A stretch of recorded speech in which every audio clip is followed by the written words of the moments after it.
Nous avions convoqué ce point de presse, cette conférence de presse, pour vous faire part de la situation qui prévaut actuellement suite à notre initiative de dénoncer et de contester les mesures d'augmentation des tarifs du courant. Mesures qui ont été prises par la direction de la Sénélec, qui pourtant, bizarrement, il y a de cela quelques mois, nous avait fait rêver en nous disant que le pays va vers une baisse du courant en 2020. Nous sommes actuellement à quelques 3 semaines de 2020. Mais il s'est trouvé que le 27 novembre, le directeur de la Sénélec a convoqué la presse et a annoncé une hausse de 6 à 10% des tarifs de l'électricité. Et nous a fait savoir maintenant qu'il y a un gap de 12 milliards 191 millions constaté comme manquant par ses services techniques. Nous nous sommes donc posé une série de questions, parmi lesquelles, qu'est-ce qui a changé entre le moment où on nous a annoncé d'avoir stabilisé la Sénélec et stocké suffisamment de possibilités de production de courant et même capable d'aller vendre du courant dans la sous-région et donc d'aller progressivement vers une baisse des tarifs et la date du 27 novembre où on nous annonce une hausse de 6 à 10%. Qu'est-ce qui a réellement changé? Ou est-ce que donc les paroles d'antan qui nous faisaient annoncer une baisse en 2020 étaient alors des paroles de campagne électorale ou des paroles de jeu de l'opinion au sein de l'opinion publique sénégalaise? On veut aussi savoir s'il est constaté un gap de 12 milliards 191 millions, qui est réellement responsable de ce gap? Parce que la Sénélec nous dit que ses abonnés ont quitté 54% en 2012 pour être à 68% en 2019. Et dans le monde rural, de là où il y avait 27% d'abonnés, on en est à 54% d'abonnés. Mais comptablement parlant, le nombre, la quantité du nombre permet de pouvoir vendre à un plus grand nombre et de pouvoir donc éventuellement penser à rabaisser les coûts. Quand on va en gros, c'est différent de celui qui va en détail, normalement, comptablement parlant. Au vu de tout cela, nous nous sommes dit donc que ces questions méritent d'être répondues et que l'opinion sénégalaise soit aussi édifiée. Nous nous sommes dit aussi que les Sénégalais sont suffisamment fatigués et personne ne peut nier cette évidence que les Sénégalais sont fatigués, malgré tous les efforts qui peuvent être notés. Donc si on doit augmenter le courant, pensez à augmenter l'eau dans les jours à venir, continuez à augmenter le loyer, continuez à augmenter les soins de santé dans les hôpitaux, continuez à augmenter le coût de la vie avec le riz et tout. Continuez même à augmenter éventuellement le coût des transports sans que les revenus salariales ou salariaux ne puissent être augmentés. Il y a quand même un problème qu'il faut dénoncer. Cette dénonciation a été faite déjà par des syndicats. On a entendu le communiqué de la CSA. On a entendu un certain M. Fall, je crois, de la CNTS, dire carrément que les travailleurs sont contre.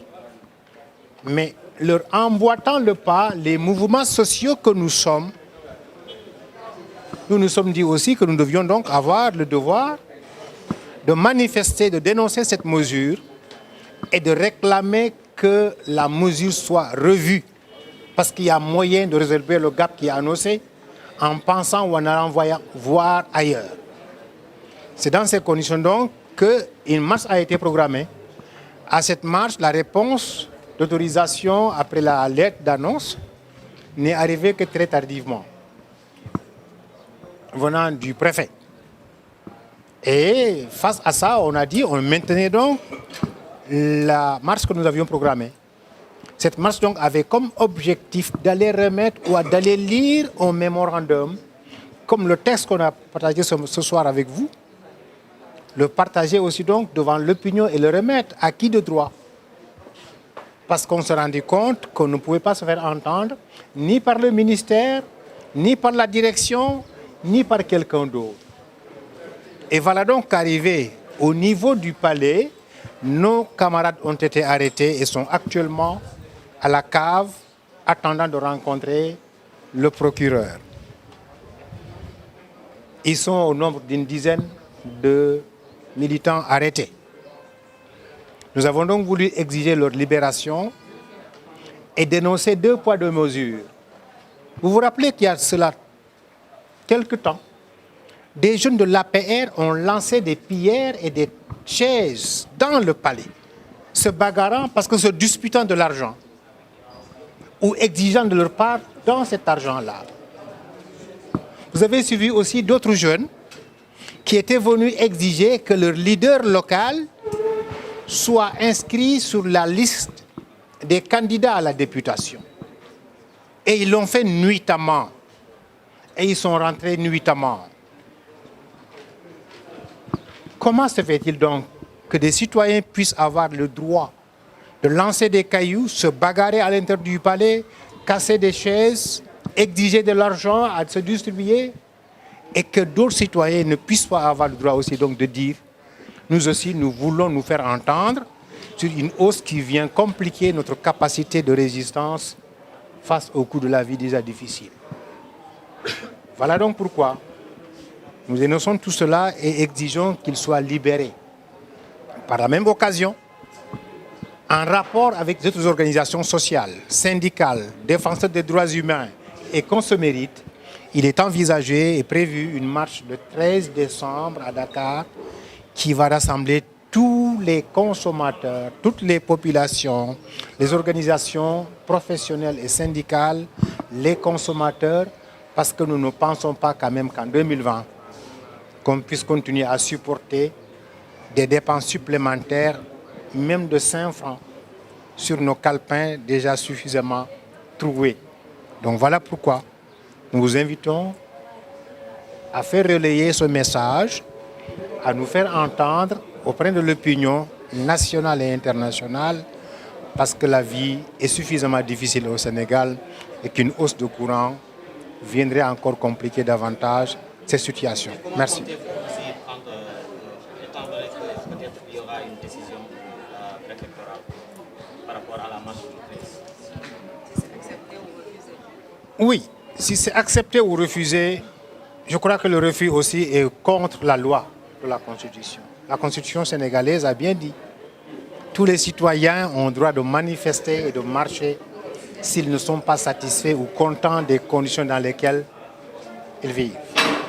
Mais ils ont aussi l'obligation d'annoncer et de se faire entendre, c'est-à-dire de se faire annoncer que nous allons marcher afin que les dispositions sécuritaires soient prises.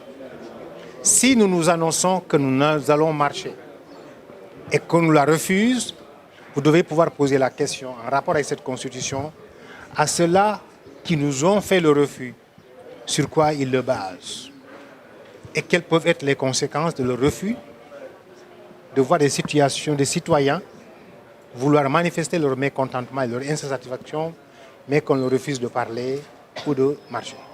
Justement, vous menez le combat pour le peuple sénégalais, mais est-ce que vous sentez ce peuple derrière vous? Le peuple sénégalais, oui, nous le sentons derrière nous. Si on tient compte de l'opinion, des retours, si on tient compte de tout ce que nous entendons, si on tient compte de ce que nous voyons tous les jours. Maintenant, il reste à voir, après avoir senti le peuple sénégalais avec nous et derrière nous, comment faire de sorte que ce peuple sorte. Et ce travail de sortir le peuple, de mobiliser le peuple, la presse que vous êtes, vous en avez aussi une responsabilité. Les annonces, les émissions, les journaux, les débats que vous faites doivent aussi donc contribuer à renforcer l'engagement citoyen des populations. Parce que je suis sûr que si on augmente le courant selon les tarifs qui sont faits, vous aussi, vos coûts de production dans vos organes de presse vont augmenter. Et ces coûts vont augmenter sans que vos salaires n'augmentent, sans que les annonces publicitaires n'augmentent. Alors, vous allez aussi, en même temps que tous les citoyens, être dans des situations difficiles de travail et de vie. Donc voilà pourquoi ce qui se passe concerne tous les citoyens du Sénégal. Maintenant, il reste à savoir comment est-ce que cela qui nous concerne tous, nous pouvons être capables de régler ce problème-là tous ensemble. Dans certains pays, une hausse de pain de 5 francs, de 1 franc, 1 franc, a mobilisé les populations pour dire non. Qu'est-ce qui s'est passé au Soudan? Vous vous rappelez aussi?